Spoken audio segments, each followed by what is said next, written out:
Hey everybody out there, it's DC on the Big D Coin Channel, and it's the Susan B. Anthony dollar from 1980. We have four of them here, starting way over here on the right. We have a San Francisco Mint S. We have a D for Denver. We have a P for Philadelphia, and we have another S over here for San Francisco Mint. But notice the difference between this coin here and this coin here. We're going to talk about that and how they had circulating Susan B. Anthony coins from the San Francisco Mint in 1980. And we're also going to talk about the values of all these coins. But first, we're going to talk about Big D's Expert Corner. Only experts need apply to answer this question. And the question is, what do the Susan B. Anthony dollars, the Eisenhower dollars, the Kennedy half dollars, and the 1970s Filipino one peso coins have in common? And we can give you a hint, and that hint is right here. And you can see it says 1980. This is Susan B. looking to the right, in God we trust. And right above my marker here is an F and a G. That FG is also on this coin, which we forgot to mention, the Lincoln Memorial 1-cent coin. There's the FG on there right at the bottom. And of course, that's the Lincoln coin. This one's from 1980. The FG on the Lincoln Memorial reverse, the FG on the reverse of the Kennedy half dollar that we have, Kennedy half dollar that we have right here. There's that FG. And here's the front of the Kennedy half, but the front of the Kennedy half doesn't have the FG on it. It has the G and the R, and then it's also on the Eisenhower dollar. And where is it on the Eisenhower dollar? Well, it's right here. There's an F and a G right there. You can see it. And then there's also an F and a G on the back of the Eisenhower dollar, right below the eagle's tail. And you can see that right there.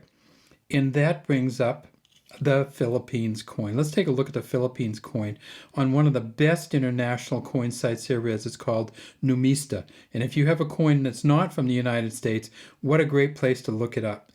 Let's go to that Numista version of the Philippines 1 peso. And then there's this coin from the Philippines, which was made from 1972 until 1974.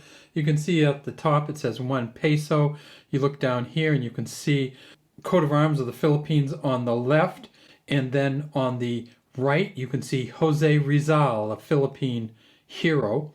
And then as we go down here you see something very, very interesting. The initials on this coin are FG, and then if we magnify it up you'll see that Frank Gasparro was the engraver of this coin also. So the 1972, 73, and 74 peso from the Philippines was also a Frank Gasparro engraving.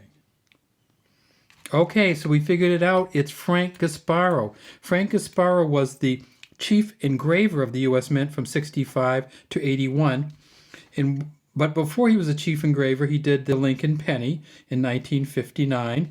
And he also did the Kennedy half, which first came out in 1964, the year before he was a chief engraver. But guess who the chief engraver was? It was the guy that did the front of the Kennedy half, Gilroy Roberts. So Gilroy Roberts was a chief engraver until 1964. In 1965, Frank Gasparro became the chief engraver. So they did this coin together, this clad Kennedy half dollar. And of course, you probably saw that they still make these. You can order them from the U.S. Mint. This is the 2025 Philly. But let's get back to our Susan B. Anthony's. So we have the Philadelphia Mint right here. And this, of course, is in the 70s and 80s, you're going to have some of the worst mint marks in history. And this is supposed to be a P for the Philadelphia Mint. And you can see that it's hardly a P, but it's not any of the other letters. Liberty at the top, 1980 at the bottom. We have 13 stars going around here, 2, 4, 6, 7 on this side, 2, 4, 6 on this side for the original 13 colonies. This is a clad version of the dollar. They did not make a silver Susan B. Anthony dollar coin. And then United States of America in $1 on the back, and an eagle landing on the moon. And where have you seen that before?